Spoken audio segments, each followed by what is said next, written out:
ইনকিলাব মঞ্চের মুখপাত্র হাদির কবর জিয়ারত করতে এসেছেন। কারণ উনি বাইরে থেকেই বলেছিলেন যে আমি আমার পিতার কবর জিয়ারতের পরের দিনই আমি জিয়ারত করতে আসবো, হাদির কবর জিয়ারত করতে আসবো। এটি তার নিজের ইচ্ছা এসেছেন, এমন না এটা কোনো আলাদা কোনো ইয়া না।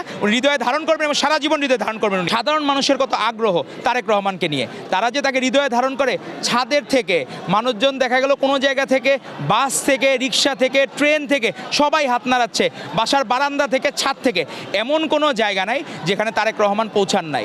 এটাই তারেক রহমানের অর্জন। তারেক রহমান এই জায়গায় মহিমান্বিত। শুধু রাজপথ না, অনলাইনেও সকল ভিউয়ের রেকর্ড ছাড়িয়ে গেছে। আপনি দেখেন 30 কোটি মানুষ শুধু 12 ঘন্টায় সিলেট বিমানবন্দরে অবতরণ করার পর থেকে 12 ঘন্টায় 30 কোটি মানুষ ভিউ করেছে এবং 60 কোটি মানুষ দেখেছে, যেটি বাংলাদেশের জন্য বিশ্ব রেকর্ড। তো সেই জায়গায় আজকে আপসীন দেশনেত্রী বেগম খালেদা জিয়ার মতো তারেক রহমানও মহিমান্বিত।